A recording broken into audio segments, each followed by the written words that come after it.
기도하겠습니다. 하나님, 주님 앞에 말씀을 듣고자 합니다. 모든 육체는 들의 불과 같고 아침 안개와 같음을 우리 박미라 권사님 또 죽음을 통해서 다시 한번 배웁니다. 우리 권사님 귀한 믿음 끝까지 지키셨고 또 그 믿음으로 인하여 천국의 소망 우리에게 또 알리게 하시니 또한 감사합니다. 하나님, 오늘 말씀을 통해서 이 짧은 이 세상에서 우리가 어떻게 살아야 하는지를 다시 한번 점검하는 시간 되게 하여 주시고, 하나님 언제 저희들을 부르신다 할지라도 늘 준비하며 늘 성령 충만하여 주님과 동행하는 귀한 삶을 살게 하옵소서. 성도들의 마음을 온전히 주장하여 주시고 슬픔을 당한 유가족들에게 하늘의 위로와 하늘의 신령한 복으로 풍성케 하여 주옵소서. 그리하여 오직 믿음의 귀한 경주를 달려가는 우리 모두가 되게 하옵소서. 예수님 이름으로 기도합니다. 아멘.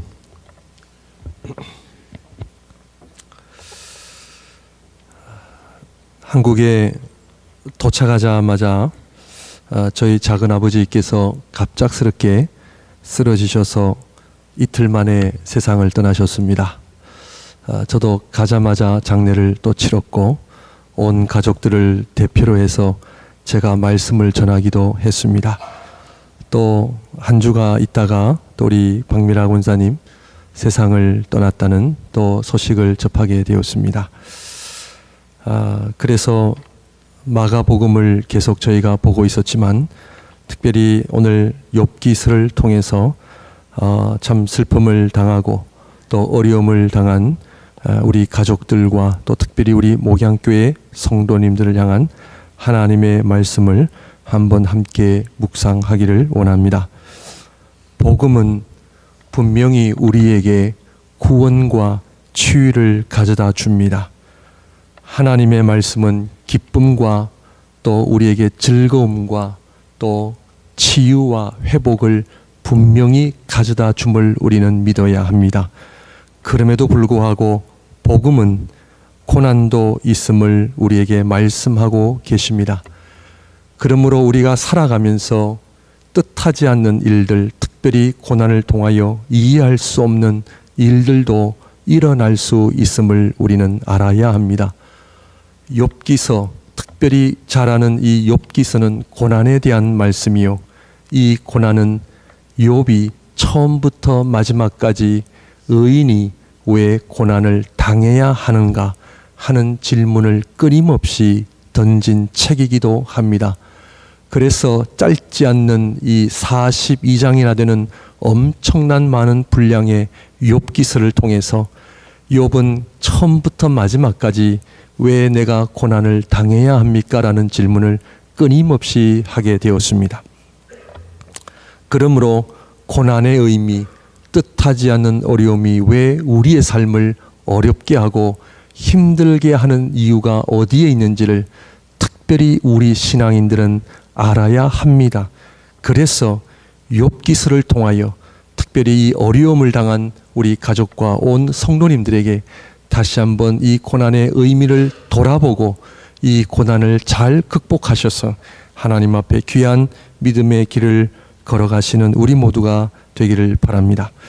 빌립보서 1장 29절을 보시게 되면 그리스도를 위하여 너희에게 은혜를 주신 것은 다만 그를 믿을 뿐 아니라 또한 그를 위하여 고난도 받게 하려 하심이라, 이렇게 나와 있습니다. 하나님께서 우리에게 주신 은혜는 기쁨과 즐거움도 주지만 또한 고난도 있음을 우리에게 이야기하고 있다는 것을 우리는 기억해야 합니다. 그러므로 고난은 무의미하게 우리에게 주어지는 것이 아닙니다. 우연하게 일어나는 것도 아닙니다. 성도의 고난과 어려움은 분명히 하나님의 뜻과 연관이 되어 있고 이해할 수 없는 고난이라 할지라도 거기에는 분명한 하나님의 섭리하심이 있다는 것을 우리는 알아야 합니다. 그렇다면 고난은 무조건 견디기만 하면 되는가 하는 문제입니다.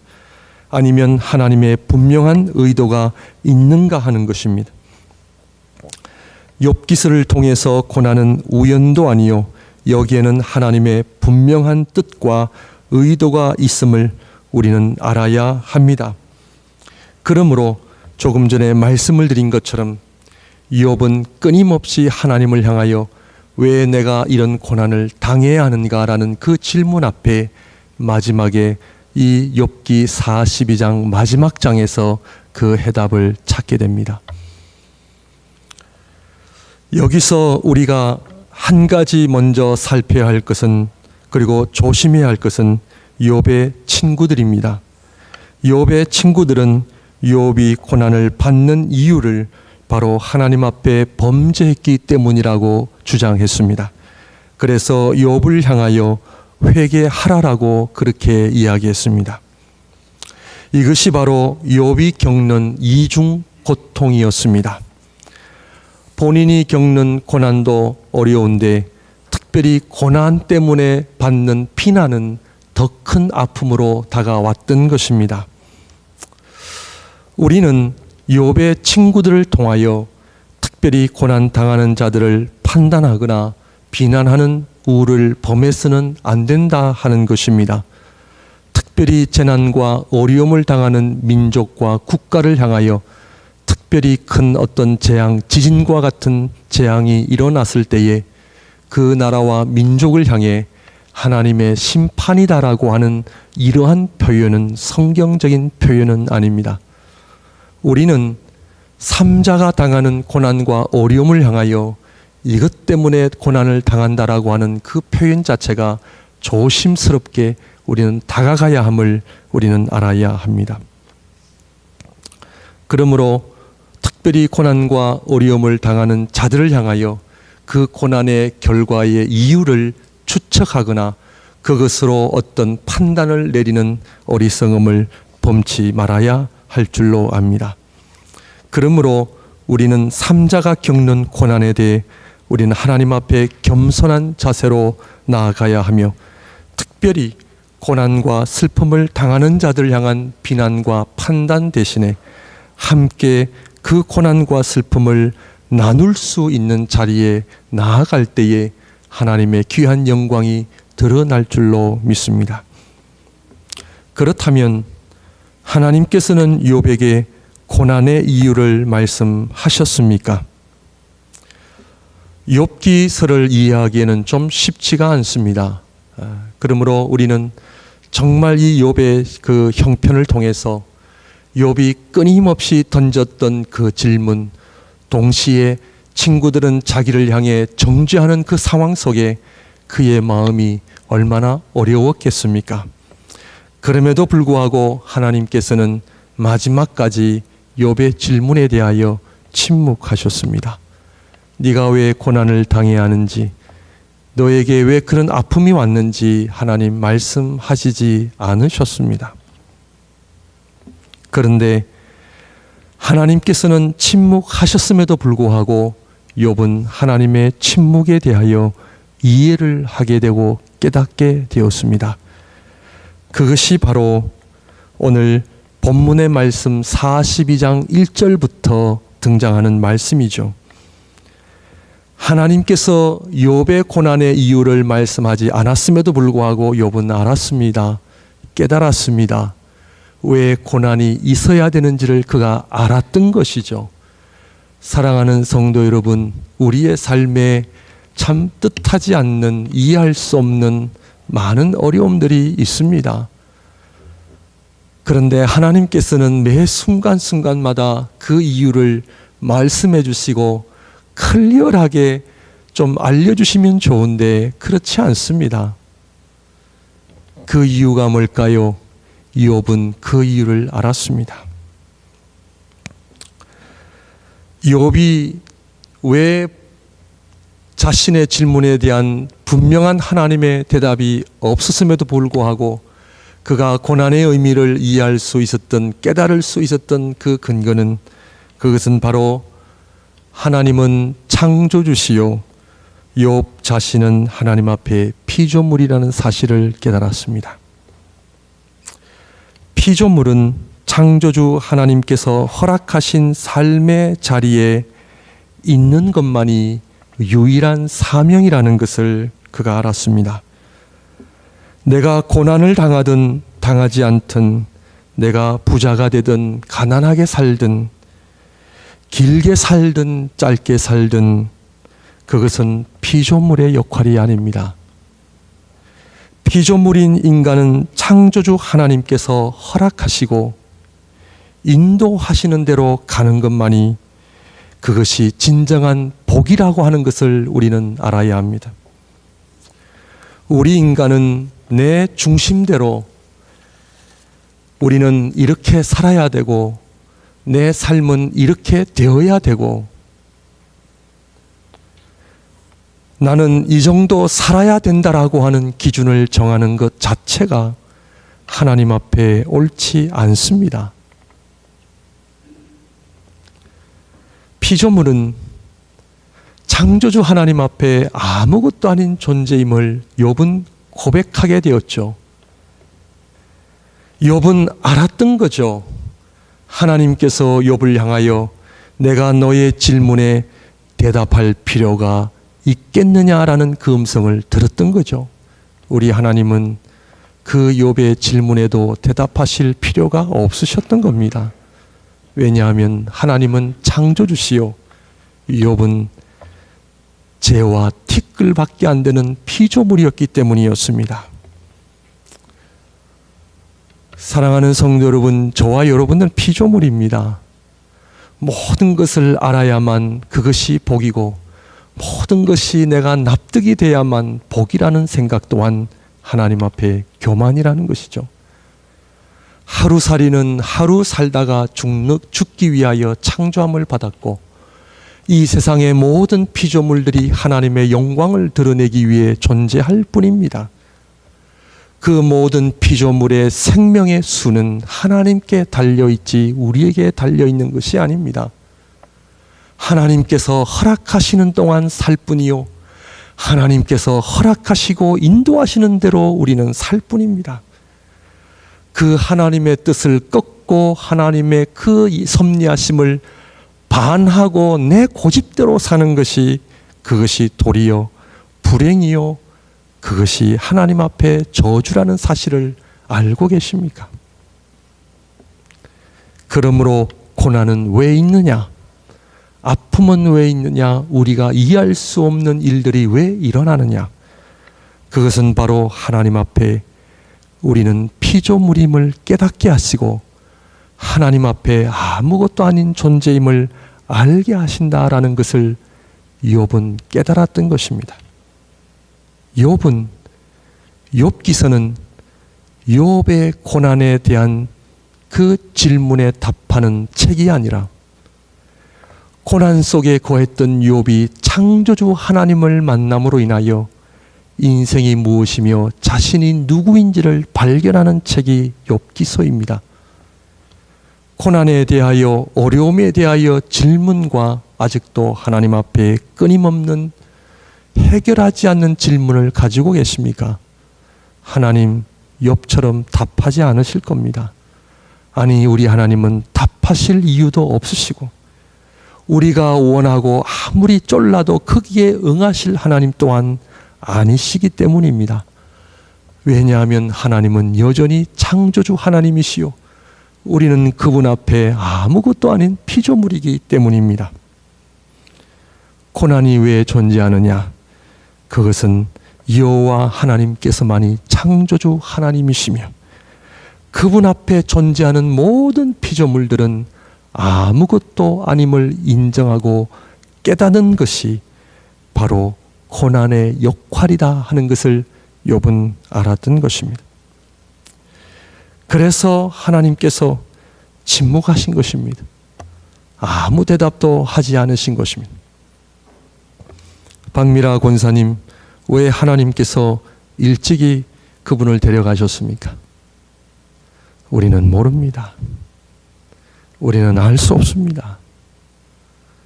한 가지 알 수 있는 것은 하나님의 때에 하나님의 방법으로 그분을 데려가신 것입니다. 여기에 남아있는 저와 여러분들 또한 우리는 몇 살까지 살 수 있느냐, 그것이 중요한 것이 아닙니다. 길게 사느냐 좀 더 짧게 사느냐, 그것이 중요한 것이 아니라 이 땅에 사는 동안 여호와 하나님을 인정하고 오늘 욥이 고백한 것처럼 그 하나님 앞에 우리는 죄와 티끌밖에 되지 않는 피조물임을 인정하고 하나님께서 우리에게 허락하신 삶까지만 누릴 뿐이며 감사할 뿐이며 하나님께서 저와 여러분들에게 주신 그 사명을 감당할 뿐입니다.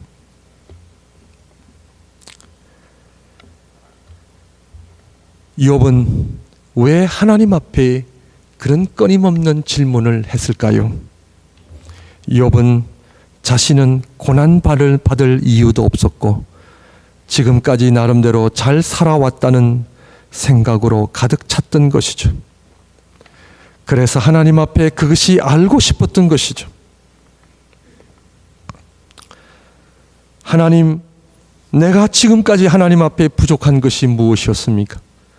내가 하나님 앞에 엄청난 예배와 순종과 자식들을 하나님의 영광을 위하여 양육하였고 모든 물질을 하나님을 위해 사용하였고 모든 것을 내가 하나님만을 위해 살아왔는데 하나님, 왜 저에게 이해할 수 없는 고난이란 말입니까? 그 질문의 근거에는, 배후에는 뭐가 들어있습니까? 자기 의가 들어있었던 거죠. 너무하시는 하나님, 하나님 어떻게 나한테 이럴 수 있습니까? 내가 죄라도 지었습니까? 내가 하나님을 한 번이라도 섭섭하게 해드린 적이 있습니까? 사탄이 하나님 앞에 하나님이여 욥이 하나님을 경외하는 것은 하나님께서 그에게 복을 주셨기 때문이라는 그 도전장에서 욥의 그 사탄의 말 또한 욥은 완전한 삶을 살았던 사람이었습니다.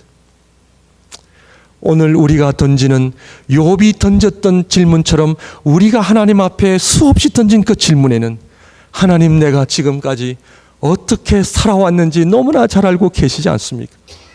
주의 몸된 교회와 주의 나라를 위하여 내가 얼마나 열심히 살아왔습니까? 내가 하나님의 마음을 조금이라도 섭섭하게 해드린 적이 없구만을 왜 나에게 이런 고난을 주시는 겁니까?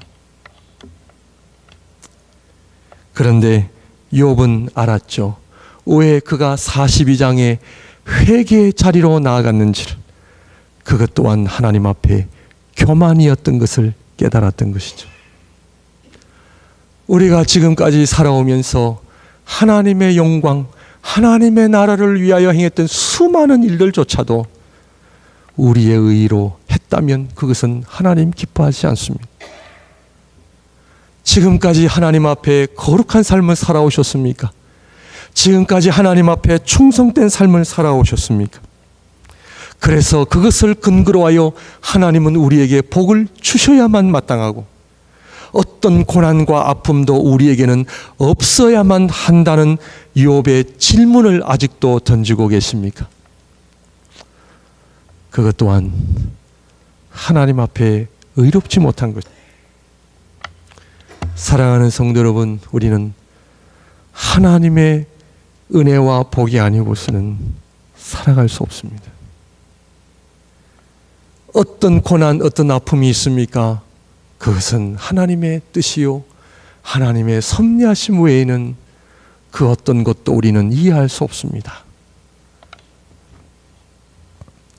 그러므로 오늘 이 본문의 말씀은 욥의 그 아름다운 회개입니다. 자신이 행했던 모든 것들은 잊어버리고 창조주 되시는 하나님 앞에 자신의 삶이 얼마나 아무것도 아닌지를 깨닫게 된 거죠. 욥이 여호와께 대답하여 이르되 주께서는 못하실 일이 없사오며 무슨 계획이든지 못 이루실 것이 없는 줄 아오니 무지한 말로 이치를 가리는 자가 누구니까? 나는 깨닫지도 못한 일을 말하였고 스스로 알 수도 없고 헤아리기도 어려운 일을 말하였나이다. 무식한 말을 본인이 했다는 거죠. 어리석은 말을 본인이 했다는 거죠. 하나님을 알지 못할 때에 우리가 행하는 모든 삶의 모습들, 표현되어지는 모든 언어들이 무식한 자들의 이야기라고 그렇게 욥은 고백합니다. 진정한 믿음은 하나님 앞에 내 자신이 누구인지를 아는 것입니다. 자신이 하나님 앞에 행했던, 살아왔던 모든 것이 하나님 앞에 아무것도 아니라는 것을 그가 알았던 거죠. 중요한 것은 뭡니까? 하나님의 뜻이요, 하나님의 섭리하심입니다. 오늘 호흡할 수 있는 거 하나님의 은혜요. 오늘 이렇게 하나님 앞에 예배의 자리로 나올 수 있는 거 하나님의 은혜죠. 내가 잘나서, 내가 잘해서 이렇게 복을 받은 것이 아니라는 것이죠. 오늘 이렇게 복을 받은 거 다 하나님의 은혜요, 하나님의 복이었다는 것을 욥이 깨닫게 된 것입니다. 사랑하는 성도 여러분, 우리가 오늘 여기까지 온 거 하나님의 은혜인 줄 믿으시길 바랍니다. 오늘 이 정도 우리가 사는 거 하나님의 복입니다. 내가 잘해서요? 아닙니다. 내가 똑똑해서요? 충성해서요? 아닙니다. 하나님의 은혜일 뿐입니다. 그래서 욥은 알 필요가 없어진 거죠. 하나님의 침묵을 이해하게 되었습니다. 고난의 의미를 알았던 것이죠. 고난받는 것이 하나님의 뜻을 드러내고 하나님의 영광이 드러난다면 그것으로 만족하는 것. 나의 고난을 통하여 주님의 영광이 드러나고 하나님의 나라가 확장되어진다면 그것 또한 나의 온전한 영광이요 기쁨이라는 것이죠. 이것을 욥이 깨달았던 것입니다. 그러므로 고난은 하나님 앞에 우리의 믿음이 온전하게 되기 위해 존재하는 것이요, 살아계신 하나님을 경험하기 위해 존재함을 우리는 알아야 합니다. 신앙생활은 지식으로 하는 것이 아닙니다.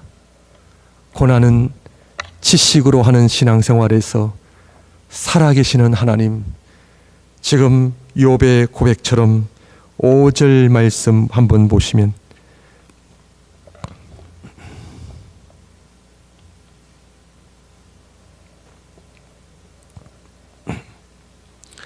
내가 주께 대하여 귀로 듣기만 하였사오나 이제는 눈으로 주를 배움나이다.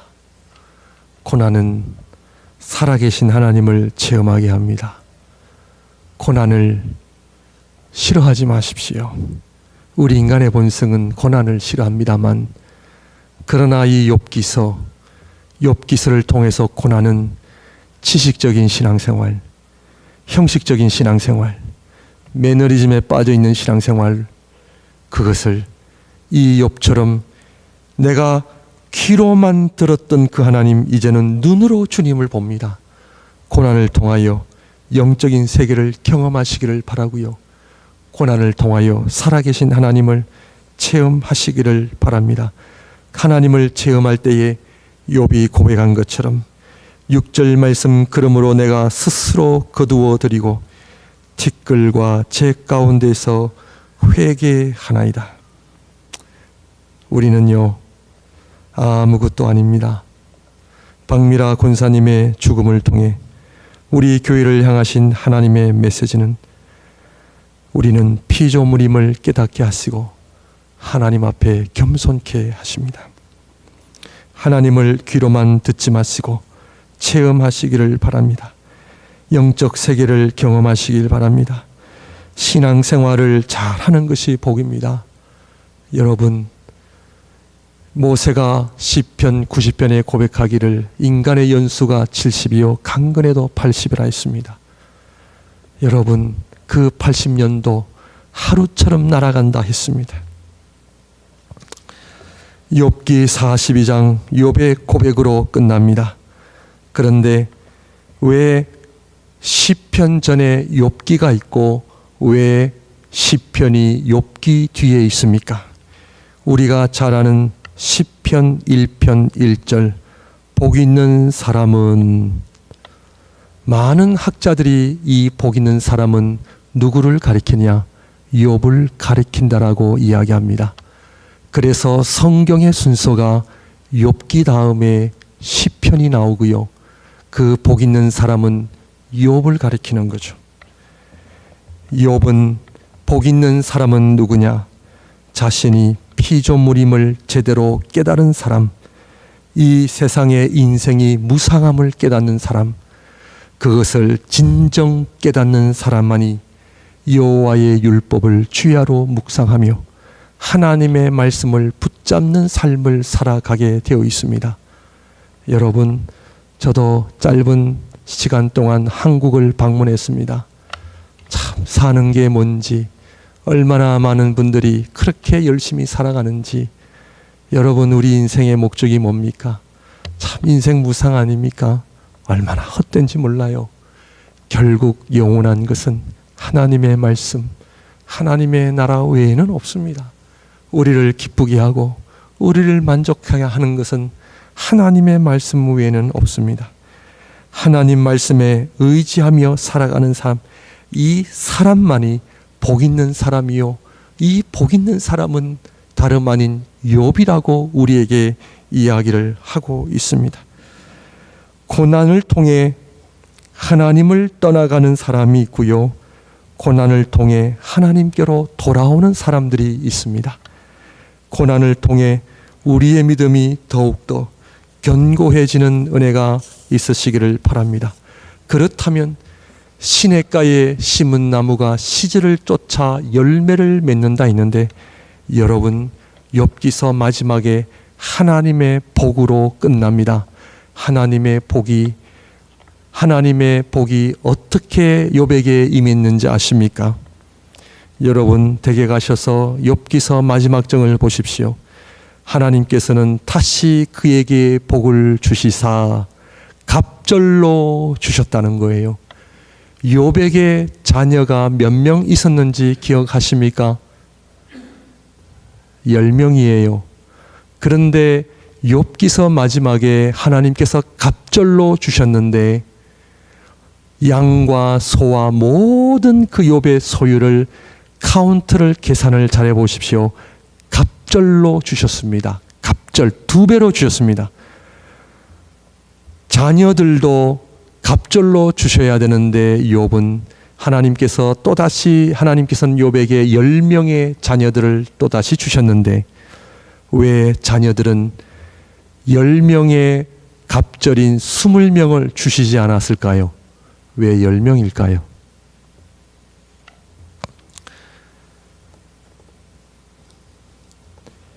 (42장) 12절을 보시면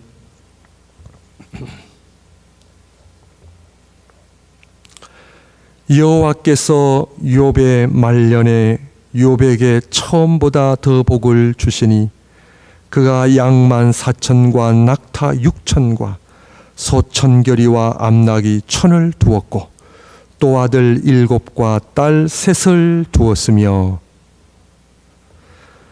모든 가축들은요 갑절인데 자식들만 전에 10명, 근데 그 자식들이 다 죽었잖아요. 근데 하나님께서 욥에게 10명, 20명이 아니라 10명만 주셨어요. 그 이유를 알고 계십니까? 왜냐하면 자녀들을 통하여 하나님께서는 욥에게 무슨 의미를 주십니까? 부활의 소망입니다. 부활의 소망이죠. 천국에 몇 명이 있습니까? 10명, 또 10명 주셨으니까 몇 명이에요? 20명이죠. 고난을 통하여 여호와 하나님을 인정하고 우리 자신들은 피조물에 지나지 않는 고난을 이해할 때에 복 있는 사람, 여호와의 율법을 주야로 묵상하는 자, 시냇가에 심긴 나무가 시절을 쫓아 열매를 맺는 삶, 하나님의 복을 누림으로 결말을 맺습니다. 고난이 우리 성도들의 마지막이 아니라 고난을 통하여 결국에는 하나님의 복을 누리는 것이 욥기서의 이야기요 욥기서의 약속입니다. 사랑하는 성도 여러분, 이 어려움을 통하여 더욱더 우리 인생의 무상함을 깨달으시고 시편 1편에 나오는 복 있는 사람은 오직 여호와의 율법을 주야로 묵상하여 하나님의 뜻을 붙잡고 시절을 쫓아 과실을 맺는 풍성한 복을 누리시는 사랑하는 모든 성도님들이 되시기를 주님의 이름으로 축원드립니다. 기도하겠습니다.